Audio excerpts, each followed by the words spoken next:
put your hands together for Nirmala Sitharaman, India's first full-time woman defense minister. She'll make a short speech, post which she's also agreed to take questions. Thank you very much for being here, ma'am.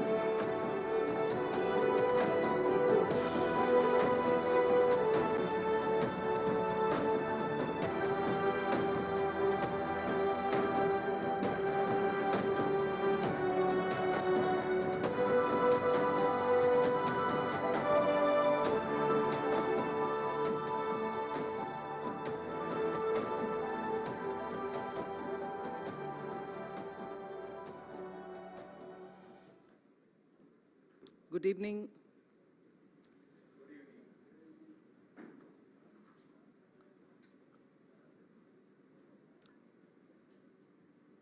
It's actually an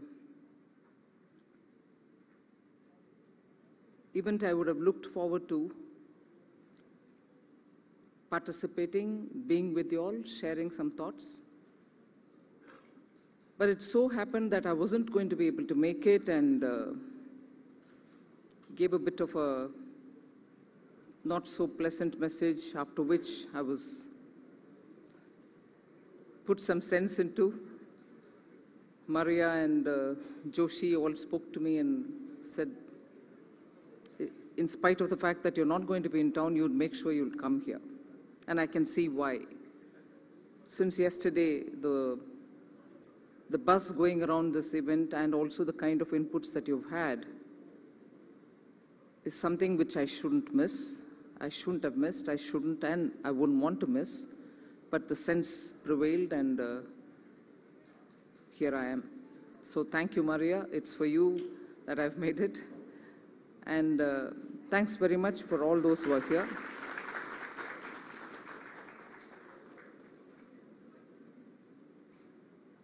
I think the Honorable Prime Minister in his inauguration himself has said quite a lot about what this government is doing and what is it that we're doing in order that India stands out in terms of the growth, in terms of an all-round planning, inclusive economy where you're trying to get all sectors in and so on. But my particular focus is to tell you all as to what the Defense Ministry has done in the last few years, and as a result of which, we see that the strong foundations that this sector needs, both in terms of India's capacity to meet the requirements of its own armed forces, as much as because of the technology, the entrepreneurship that India has, and also because in many other sectors we are able to make solid contribution towards export. This could also be one of the areas in which we can make India manufacturing hub for defense sector. So the emphasis has been to make sure that you are able to have enough produced in this country in order that you can gradually reduce the import of expensive, technologically advanced equipments for the armed forces. If this is one, sorry? Louder? So, can it be louder? I mean, is there any way you can make it louder? Just a minute. Okay, thank you, yeah. It's sort of, okay. So the emphasis has been, one, is that all right? So the emphasis has been, one, you want to reduce import of equipment. Two, you want to manufacture as much as you can in this country, not just for yourself, but also to export. Three, focus on preparedness. Armed forces is preparedness.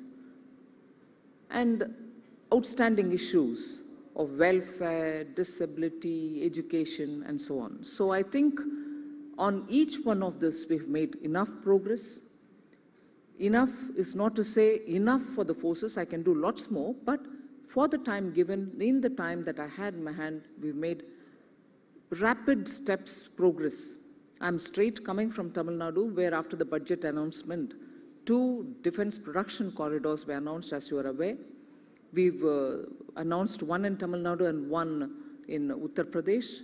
In Uttar Pradesh, the focus is to link all those existing cities where OFBs exist, defense public sector units exist. Similarly, in Tamil Nadu too, there is also a set of OFBs which are present all over the route of the corridor, and we have had interaction with industry, private sector, which can, of all sizes, medium, small, large, which can now work together with the ministry and make sure that their investment decisions in order that their production in the next few years will be towards producing defense goods.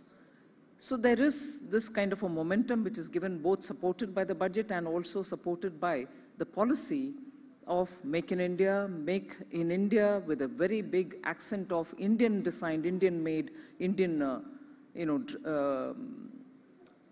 manufactured goods. So in a way, the policy translating towards ground-based activities is absolutely picked up, and the speed with which this policy change and also towards manufacturing in India is gaining good momentum. Other than that, of course, there is periodic review of the situation on the borders. Army, Air Force and Navy are also seized of the developments both in the maritime area and also in the not so well-defined border with China. I'm not sure if at the opening remarks stage you want me to say more. I would leave you all to, I think it is planned that there will be Zaka or somebody who's going to sit and talk to me and ask questions which will be more to the issue that is in your mind, that I can address it, rather than give a long-wound lecture on what is happening in the Ministry of Defense. But once again, thank you very much for the CNN for having given me this opportunity to interact with all of you all. I'm sure I'll hear a lot of things on which I can go back to work again. Thank you very much.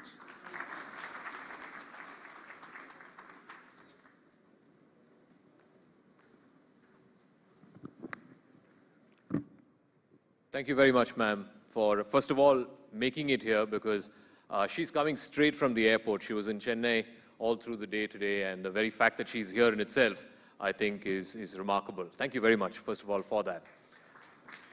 You made an impassioned plea for Make in India in defense, about kickstarting Indian industries and them helping the defense supply chain. But has it really kicked off? Has it really been a success? Has it translated? Because government's own data seems to suggest that out of the 144 contracts given out in the last 4 years, the average delay is about 52 months. The accepted delay in defense contracts is about 13 to 16 months. So has there been a mismatch between what has been promised and, as the opposition says, the slogans and what is actually translating on the ground? Well, I'm not so much worried about the opposition saying, sure, but it is a reality that even if we open up, there are times when you're working under a given framework of rules or under a policy which itself needs a bit of tweaking.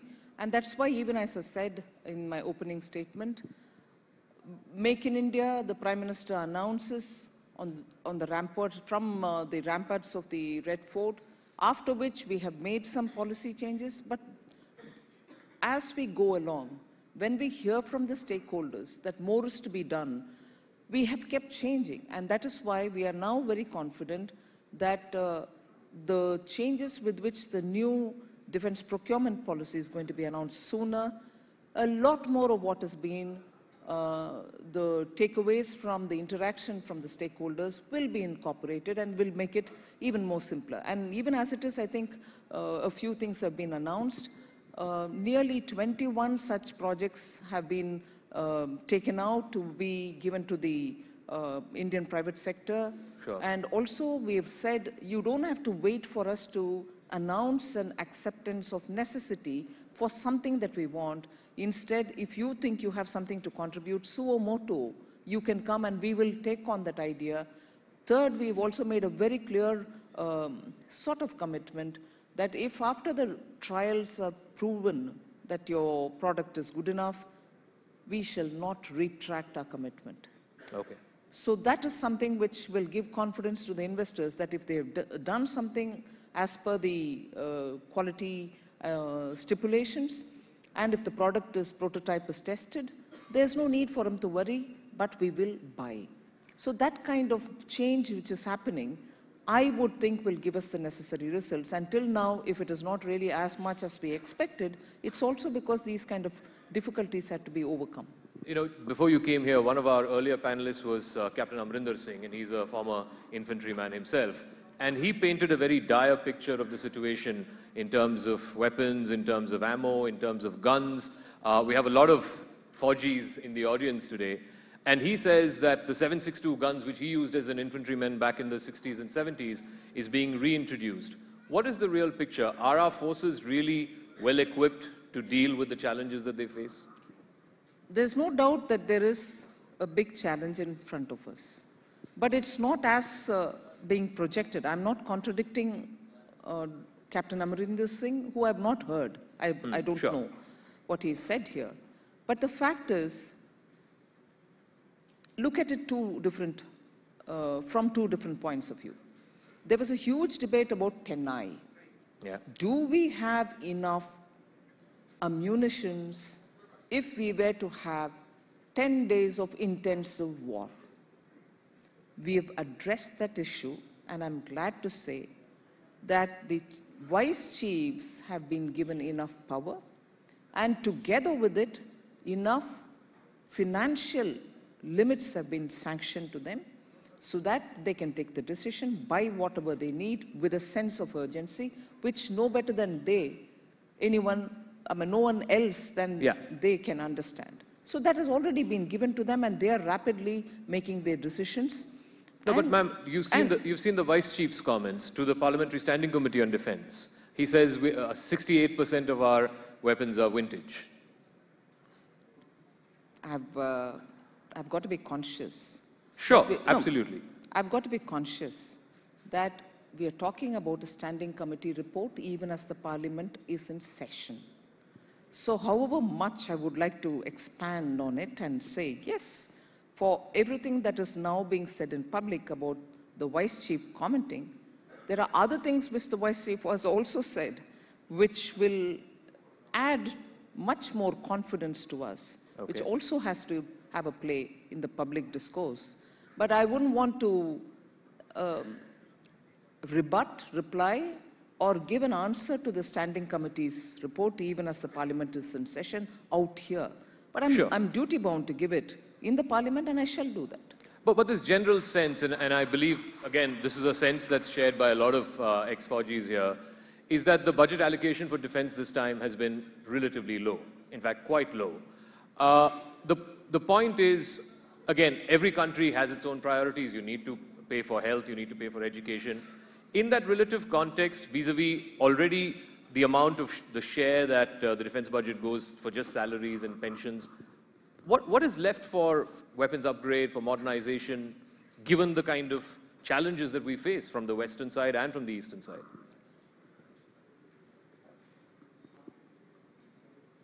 First of all, the figure which we talk about saying, is that sufficient for modernization? And also equally say the money that you have to spend for pensions is huge. Oh no, the figure that we're talking about for modernization or for defense is exclusive of what is being given for pensions or OROP related. So distinctly two different amounts have been very clearly mentioned in the budget, and therefore the debate should not talk about the budget with the commitments given for OROP. OROP related matters are already kept separate. Sure. But even then, is this sufficient for modernization? Is this sufficient for so many other things which have been pending? I think as soon as the budget was announced, I said, I'm happy with what we've got. And why did I have to say that? And I say that even today. Why did I have to say that?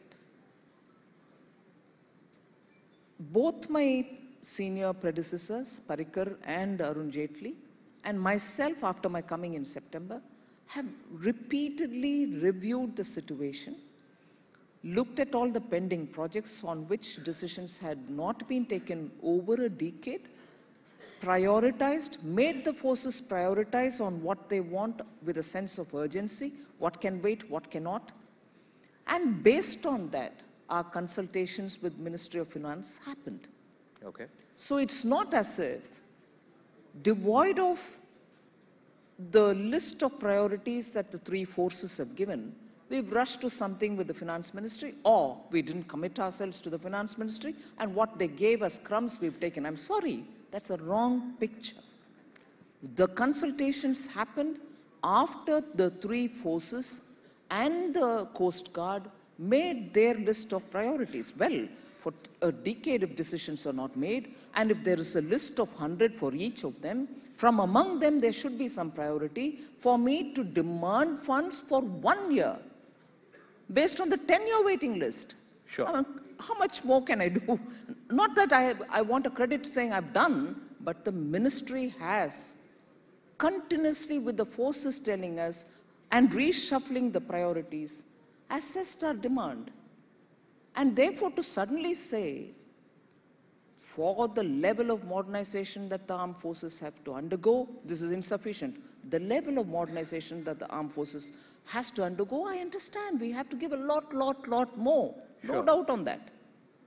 But it's not as if we've not done our homework before going to the finance, or not taking into cognizance our demand, our homework. The finance ministry has thrown some amount at us. No, Sure. It's done in consultation. Okay. I have to ask you the question on the Rafale deal. Now, obviously, it's become political. It's become political mudslinging. The Congress party saying that the figure that's initially there was reluctance to release the figure per aircraft. Now the figure has been said in a written reply in Parliament, 670 crores, but that is minus avionics, weapon systems, India-specific requirements, and so on. The Congress party says that their deal was about 500 odd crores per aircraft. How do you respond to that, first of all, politically? I think we've given a very elaborate statement on Rafale. The factors that we have to keep in the back of our mind whenever we speak about Rafale, even at the cost of repeating, I'd like to say it here. The constant reference to our price versus your price. You can go into 10 shops wanting to buy something, and you didn't end up buying it at all. How does it matter what price was quoted to you when you didn't buy? We bought it. And for a non-deal where you probably kept bargaining with whoever, or probably kept telling your own HAL to do this or that, which they couldn't do, or they did, none of which is firmed up in paper with a signature saying this is my agreement, somebody faulted on the agreement or something of that kind, I agree. But when you've not done anything, you kept toing and froing and toing and froing. End of the day, you realize that the squadron strength is coming down. But even then, sense of urgency didn't prevail. But now that the sense of urgency prevailed and the Prime Minister went to get a first expression of intent. Do we want to buy Rafale? Will you give me Rafale? CCS has not approved that. Excuse me. How many Prime Ministers, when they go to different countries to talk about, just to find will they be able to deal with us on this, need a CCS's approval? I don't know if they've not understood the difference between a stage when the expression of interest is being said, that's April 2015, and a stage after detailed negotiations. Sure. Agreement gets signed in November of 2016, 1.5 years later. It is for that you should talk about CCS approval. So there is a lot of convenience-based argument which is being thrown out at people, allegations being thrown at us, where actual process and an understanding of the process, recognition of the process, and the milestones that you have to achieve in going through this process are all happily being ignored. And you keep repeating this, and we'll have to keep, because Media has a job to ask us, and we have a job to reply. We'll have to keep replying. And imagery is being created, saying, oh, there is a scandal here. The scam is coming up. They are not answering. There is a scam I want to look at. There is no scam existing here. You may search as long as you want. But would you be open for a probe? Would you be open for probe? What do you mean, Zaka? I believe there's a PIL already in the Supreme Court. No, wait a minute. You can believe many things, and really, if people want to go, I can't stop anybody. Okay. But I want to tell you this. Just by throwing flack at us, the maturity with which issues of national interest have to be addressed are not being addressed. You can accuse us of having obstructed the parliament several times before. They are also doing that, and so on. But I also want to cite here that on issues of national interest, when we have asked questions, being in the opposition, the replies given by the then defense minister, be it Honorable former President of India, Pranab Mukherjee ji, or Antony ji, they have sought cover under national interest. And the Bharatiya Janata Party didn't make a big scene out of it. We agreed, all right, if there is a problem of national interest, we'll let go. We trust that the government will not do anything harming the national interest. Sure. That level of statesmanship, maturity, I'm sorry, I'm unable to see now. Okay. All right. Let me ask two questions when you speak about national interest. Two questions, one on our western neighbor, one on our eastern neighbor. I'll start with the western neighbor.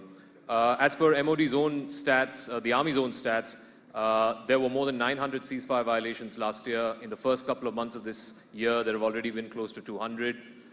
More soldiers have died last year than in any year in the previous decade. More terrorists have also been killed last year than in any year in the last decade. Would you see this as a failure, as a success, or a work in progress? Well, I would only put it as work in progress. I don't want for a minute to give you the impression, nor do I believe in it, that, oh, we are successfully handling it, and I want to gloat, using your word. No, there's nothing to gloat here. It's the responsibility of the armed forces, and they are doing it very well at great cost of their own men and, assets. That infiltration is being stopped at the border itself. We are not allowing the infiltrators to come in. Well, of course, there is some who still come in. Sure. And we do eliminate them. Yes, the incidents at the border has gone up. But very clearly, we are also holding on and very clearly pushing them back. And the sacrifices being made by the Indian soldier is not such that I would, yes, sacrifices will have to happen. No, I feel for every one of our soldier who's losing his life there.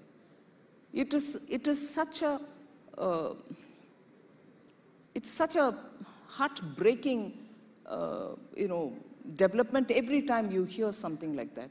And it is so unthinkingly, both the state actor and the non-state actors of Pakistan now in collision to do this. The earlier pretension that there is a distinction between non-state actor and the state actor no longer exists, I would say. And as a result, each time when our soldiers are sacrificed there, it's terrible for this country. And equally, I won't be able to even claim the number of their men or their non-state actors who we eliminate till such a time the legalities are completed. The bodies have to be claimed, their FIRs have to be registered, the body has to be handed over to somebody who claims that it is our man, and not easily does Pakistan accept even their soldiers if they're killed. Yeah, they did in Kargil. So for every time an incident happens, in India, we have a problem that we don't even have a completed process, end of which I'm able to say, this many of Pakistani I have eliminated. Because we do respect law, we have to go through the process again, and after the completion of the process, I'm able to claim. But there is a time lag. Sure. So the impression going out, I wish, is not, we are doing nothing, we are sacrificing our soldiers. Please, no. And those veterans who are here will be able to appreciate the point that it takes its time to assert and to state it, because we are a country who follow the rule of law. Okay, all right.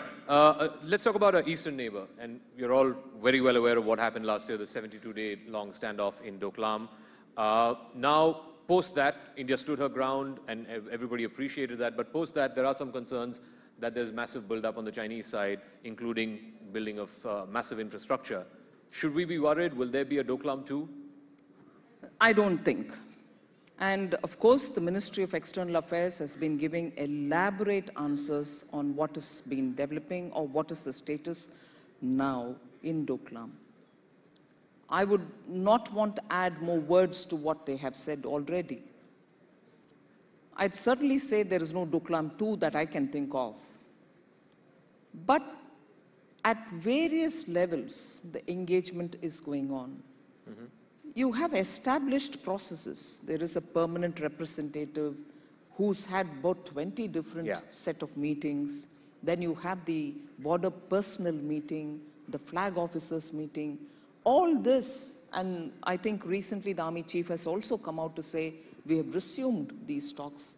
So we are continuously engaging at various levels. So I don't think we should, I'm not saying we can't be complacent, nor am I saying we can be shoulders down, we can relax. No, we have to be alert, we have to be conscious of every minute of what happens and what not happens in our border. Okay, and final question, as Shreya introduced you, you're the first ever woman Raksha Mantri. You broke a glass ceiling by assuming that post. Many are now asking the question, we now have women fighter pilots. When are we going to see women in combat roles in the army? I mean, I know this is a long shot. I don't know if it'll happen in your lifetime or mine, but a woman service chief. This is a matter in which I think I've said quite a few times that we are not averse to having women in all activities of the forces. But now the matter is at various levels in different courts all over the country. Whether it relates to those women who are in the Short Service Commission who would want to move over to Permanent Commission, or other women who have already reached that grey area of having completed the short service and wanting to move, but we have not removed them, we have kept them, are they there or not? Several cases are in the courts. Now, even if I want to take one decision today, I have to understand the implication of that decision on the various cases which are lying in the court.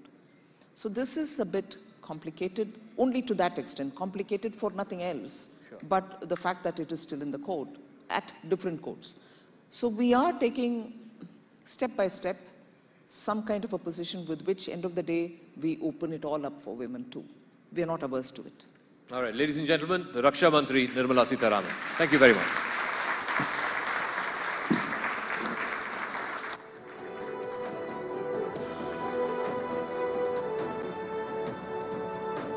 Thank you, Nirmala ji, for being here. Thank you very much.